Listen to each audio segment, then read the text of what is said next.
Magandang umaga po sa inyong lahat. Bukod sa ating ipinagdiriwang na dakilang kapistahan ngayong araw, ang pag-akyat ni Jesus sa kalangitan, ngayon din po ay World Communications Sunday at gayon din ang ating Mother's Day. So pakibati muna ang mga nanay na nasa inyong paligid, katabi, likod. Happy Mother's Day po sa lahat ng mga ina na narito ngayon. Mamaya po, bago matapos ang ating misa, ay hihilingin nating lumapit sa harapan ang lahat ng mga ina para sa pagbabasbas sa kanila. Alam niyo po, noong ako ay nasa seminaryo, palagi ko pong nadidinig yung mga salita na, nako, sana bigyan ako ng sign ni Lord para malaman ko kung talagang para sa pagpapari ako. Alam niyo po, even among the religious life, sa mga relihiyoso at relihiyosa na nandito ngayon, nagsisimba o nakikinig sa ating live stream, palagi tayong naghahanap or we are hungry for signs. Sign ba to ni Lord? Tinatawag ba talaga niya ako? Pag nakita o nahawakan ko si Pope Francis, magpapari na ako. Yan ang tanda ng Diyos sa akin. Pagka nalaglagan ako ng dahon sa ulo, naku, magmamadre na ako.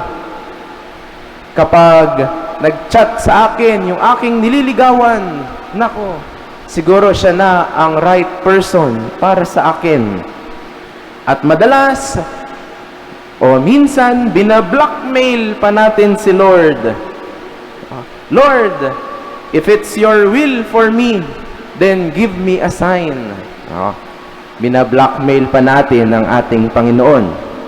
Alam niyo po, noong ako ay seminarista, I never ask for a sign kung ako ba ay para sa pagpapari o hindi.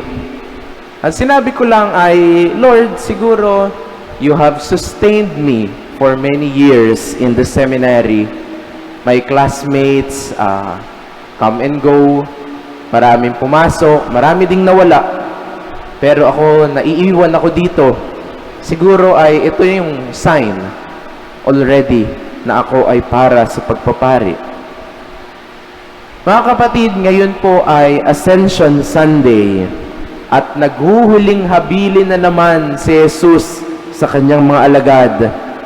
Nang sabi niya, humayo kayo sa buong sanlibutan at ipangaral ninyo ang mabuting balita. Subalit hindi lang po basta umalis si Jesus. Kasi maaari nating sabihin, umalis siya, pero hindi siya nang iwan. Umalis siya, pero hindi siya nang iwan. Bakit? Kasi sabi niya, may mga tanda o may mga signs na iiwan siya at makikita sila para sa mga sumampalataya. Nandyan yung makakapagpalaya sila ng mga demonyo, magsasalita ng iba-ibang lengguwahe, ahawak daw ng ahas at hindi maaano kahit uminom ng lason, at makakapagpagaling sila ng mga may sakit. Ito yung mga tanda na iiwan ni Jesus para tayo ay sumampalataya at maniwala. At alam niyo po, tayo bilang mga tao, hindi po ba we want signs in our lives? We always want confirmation. Hindi po ba?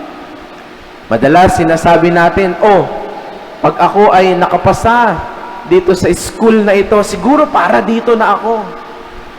O pag natanggap ako sa trabaho na ito, siguro ito na yung para sa akin. Pag hindi, edi baka hindi ako talaga para dito.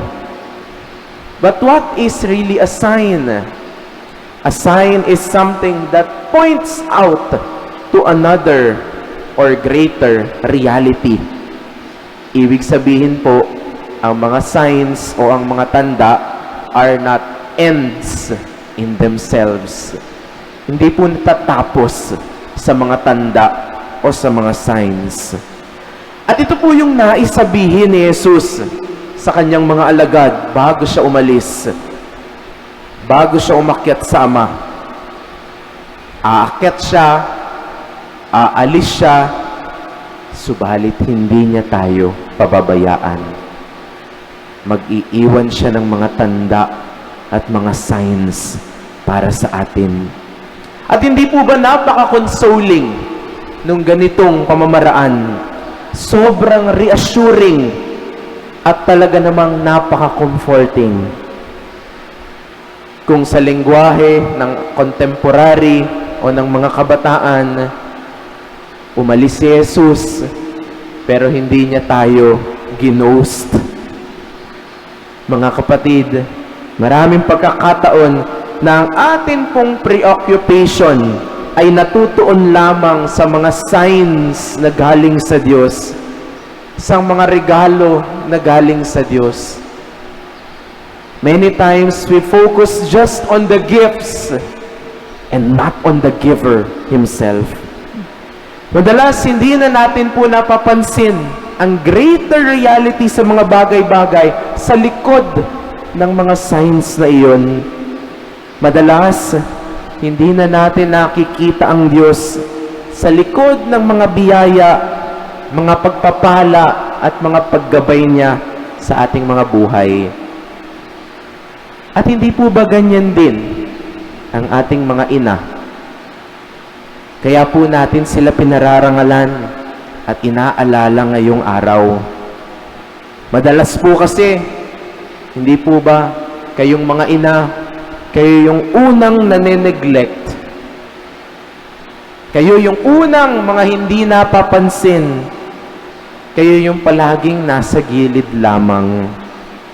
Ngayong araw, pasasalamatan natin at ipagdadasal natin ang lahat ng mga ina sa buong mundo para sa kanilang tiyaga at sakripisyo para sa ating lahat. Nandyan sila para sa atin mula nang tayo ay mga sanggol pa lamang at mga bata pa lamang. Mga kapatid, sa atin pong pagpapatuloy ng ating banal na misa, dalangin po natin na ang pag-akyat ni Jesus sa kalangitan ay magdulot sa atin ng lakas ng loob at inspirasyon na mamuhay tayo ng ayon sa kanyang utos at halimbawa dito sa lupa. Gayon din, naway maging inspirasyon ang pag-akyat ni Jesus sa langit na sa takip silim ng ating mga buhay, hangarin din po natin na makaakyat din tayo sa langit, sa tahanan ng ating Ama. Wala na pong signs doon, wala na pong mga tanda sa langit. Bakit? Kasi hindi na po kailangan, kasi kapiling na natin ng Diyos doon. Huwag tayong mag-alala, aalis si Jesus, pero hindi niya tayo pababayaan. Amen.